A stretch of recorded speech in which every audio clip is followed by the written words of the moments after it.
बच्चों, आज हम जिस टॉपिक पर बात करने वाले हैं वह टॉपिक है कृषि प्रदेश। कृषि प्रदेश की जब हम बात करते हैं तो सबसे पहले हम बात करेंगे प्रदेश के बारे में और कृषि के बारे में कि कृषि क्या होती है, क्योंकि हमारा टॉपिक ही है कृषि प्रदेश। तो सबसे पहले हम बात करेंगे कि कृषि क्या है, फिर हम बात करेंगे प्रदेश क्या है, उसके बाद हम कृषि प्रदेशों की बात करेंगे।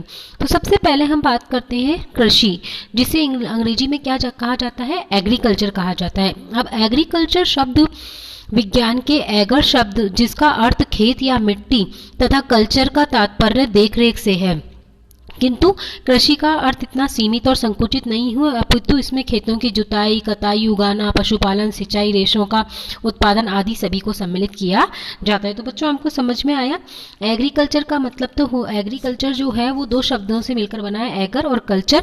एगर का मतलब होता है खेत या मिट्टी, जब कल्चर का मतलब होता है उसकी देखभाल करना, यानी शाब्दिक दृष्टि देखें तो एग्रीकल्चर का मतलब है खेत या मिट्टी की देखभाल करना, परंतु वास्तव में कृषि केवल खेत या मिट्टी की देखभाल करने तक तो सीमित है नहीं है, बल्कि उसमें खेतों की जुताई, बुवाई, उगाना, काटना, सिंचाई करना, रेशों का उत्पादन करना, पशुपालन तक की क्रियाओं को भी सम्मिलित किया जाता है।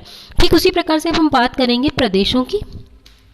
तो कृषि को प्रभावित करने वाले कई कारक होते हैं, जैसे अगर आप देखें तो मैंने आपको पीडीएफ में शेयर भी किया है कि कृषि को प्रभावित करने वाले भौतिक, आर्थिक, सांस्कृतिक, ऐतिहासिक कई कारक होते हैं है ना। अब इन सभी कारकों की क्षेत्रीय भिन्नता भी पाई जाती है, जिसके फलस्वरूप न केवल कृषि की पद्धतियों, फसलों के प्रतिरूप, उनके उत्पादन तथा उद्देश्यों में ही, बल्कि उनकी प्रकृति में भी प्रादेशिक भिन्नता मिलती है। अतः कृषि प्रदेशों का सीमांकन तथा वर्गीकरण न्याय संगत प्रतीत होता है।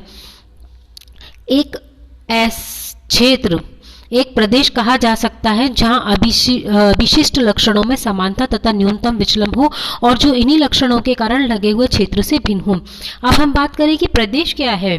प्रदेश का मतलब एक ऐसा क्षेत्र जिसमें पाए जाने वाले जो लक्षण हैं उनमें क्या पाई जाएगी, अधिकतर सारे लक्षणों में क्या पाई जाएगी, समानता पाई जाएगी, और उस प्रदेश में विचलन अगर है लक्षणों में तो वो बहुत कम से कम हो, और इन्हीं लक्षणों के कारण क्या होगा कि वो अपने समीपवर्ती क्षेत्र से क्या हो जाएगा, भिन्न हो जाएगा।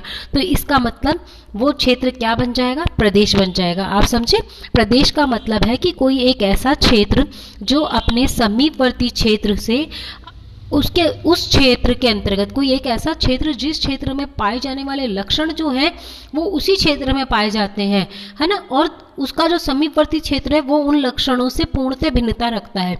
तो ये वाला क्षेत्र पूरा अपने आप में क्या बन जाएगा, एक प्रदेश बन जाएगा। प्रारंभिक अध्ययनों में भौगोलिक परिस्थितियों जैसे जलवायु, धरातल, मिट्टी के आधार पर समरूप कृषि प्रदेश निर्धारित किए गए।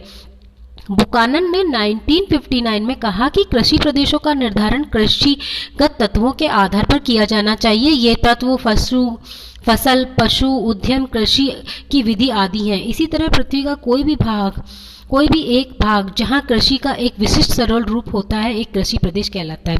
ठीक है। अब अलग अलग विद्वानों ने कृषि प्रदेशों का निर्धारण करने के लिए अपने अपने आधार तय करे हैं।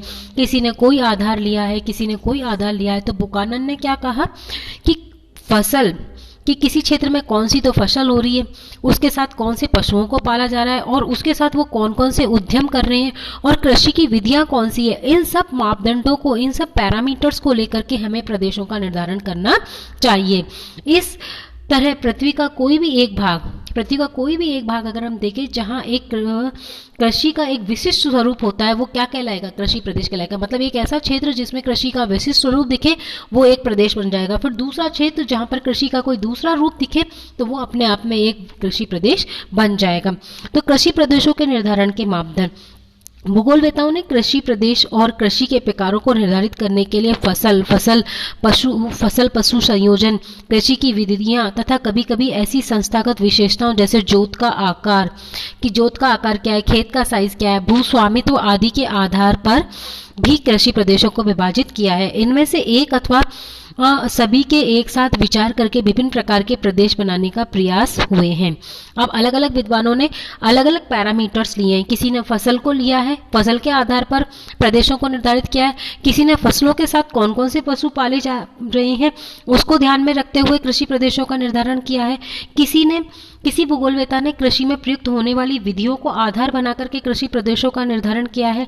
किसी विद्वान ने जोत का जो आकार है, हमारे खेत का जो आकार है, उसको आधार मान करके कृषि प्रदेशों का निर्धारण किया है। और किसी किसी ने भू स्वामित्व की, भूमि पर स्वामित्व किसका है, उस आधार को भी आधार बनाकर कृषि प्रदेशों का निर्धारण किया है। और कभी कभी किसी विद्वान ने इनमें से कोई एक से अधिक या सारे ही प्रदेशों, सारे ही तत्वों को लेकर भी प्रदेशों का निर्धारण किया है।